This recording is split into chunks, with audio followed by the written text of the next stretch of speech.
सूर्य नारायण भगवान की व्रत कथा। एक बुढ़िया थी।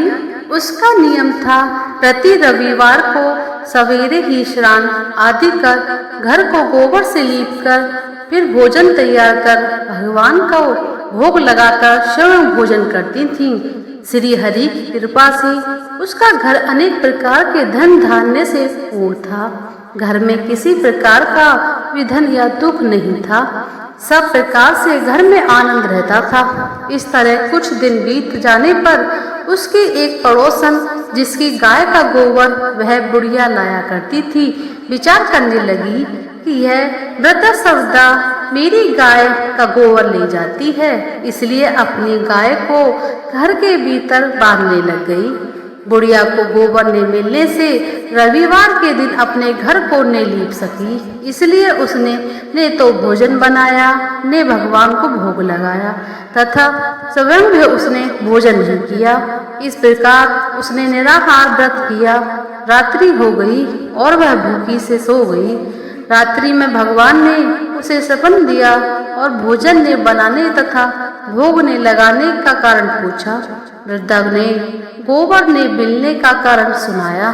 तब भगवान ने कहा कि हे माता, हम तुमको ऐसी गाय देते हैं जो सभी इच्छाएं पूर्ण करती हैं, क्योंकि तुम हमेशा रविवार को गाय के गोबर से घर लीप कर भोजन बनाकर मेरा भोग लगाकर खुद भोजन करती हो। इससे मैं बहुत प्रसन्न हूँ। मैं निर्धन को धन और बांझ स्त्रियों को पुत्र देकर दुखों को दूर करता हूँ तथा अंत समय में मोक्ष देता हूँ।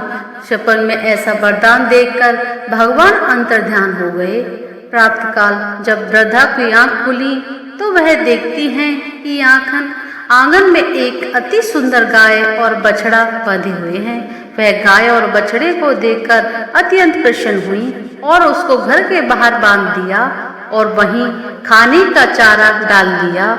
जब उसकी पड़ोसन बुढ़िया ने घर के बाहर एक अति सुंदर गाय और बछड़े को बंधा देखा तो देश के कारण उसका हृदय जल उठा। उसने देखा कि गाय ने सोने का गोबर किया है तो वह उस गाय का गोबर ले गई और अपनी गाय का गोबर उसकी जगह पर रख गई। वह प्रतिदिन ऐसे ही करती और सीधी सादी बुढ़िया को उसकी खबर नहीं होने दी। तब सर्वव्यापी ईश्वर ने सोचा कि चालाक पड़ोसन के कर्म से बुढ़िया ठगी जा रही है, तो ईश्वर ने संध्या के समय अपनी माया से बड़े जोर की आंधी चला दी। बुढ़िया ने आंधी की भय से अपनी गाय को घर के भीतर बांध लिया। प्रातः काल जब वृद्धा ने देखा कि गाय ने सोने के गोबर दिया है तो उसके आश्चर्य की कोई सीमा नहीं रही और वह प्रतिदिन गाय को घर के भीतर बांधने लगी।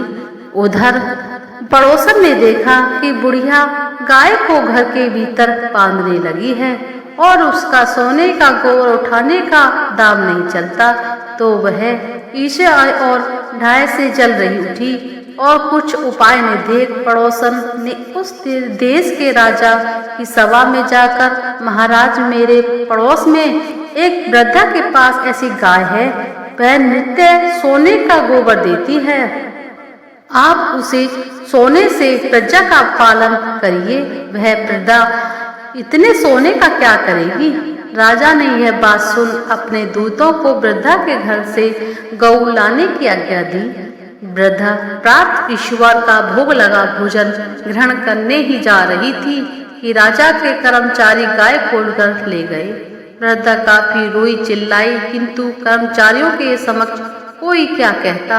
उस दिन वृद्धा गाय के वियोग में भोजन नहीं खा सकी और रात भर रो रो कर ईश्वर से गाय की पुण्य पाने के लिए प्रार्थना करती रही।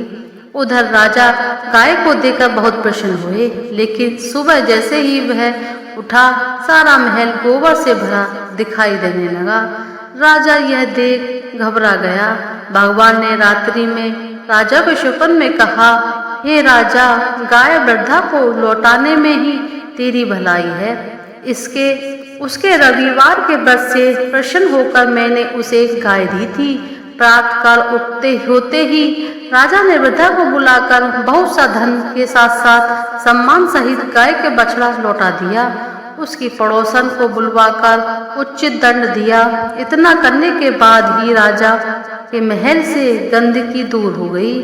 उसी दिन से राजा ने नगरवासियों को आदेश दिया कि राज्य की समृद्धि तथा अपनी समस्त मनोकामनाओं की पूर्ति के लिए रविवार का व्रत रखा करो। व्रत करने से नगर के लोग सुखी जीवन व्यतीत करने लगे। कोई भी बीमारी तथा प्रकृति का प्रकोप उस नगर पर नहीं होता था। सारी प्रजा सुख से रहने लगी। बोलिए सूर्यदेव भगवान की जय। सूर्यदेव भगवान की आरती। कहू लागी आरती दास करेंगे, सकल जगत साकी ज्योति विराजे। सात समुंदर जाके चरनी बसे, कहाँ भयो जल कुंभ भरे हो राम। कोटि भानु जाके नख की सोवा, कहाँ भयो मंदिर दीप धरे हो राम। भार उठाए राम बलि जाके, कहाँ भयो सिर कुश धरे हो राम। 56 भोग जाके नित प्रति लागे, कहाँ भयो ने वेद धरे हो राम। अमित कोठी जाके बाजा बाजे, कहाँ भयो झनकार करे हो राम। 4 वेद जाके मुख की सोवा, कहाँ भयो ब्रह्मा वेद पढ़े हो राम। शिव सनकादिक और ब्रह्मादिक नारद मुनियो जाके ध्यान धरे हो राम। हिम्मदार जाके बवन झकोरे, कहाँ भयो सिर चवर ढूंढे हो राम। लख 84 बंद छुड़ाए, केवल हरियस नामदेव नाम ओ रामा। बोली सूर्यनारायण भगवान की जय।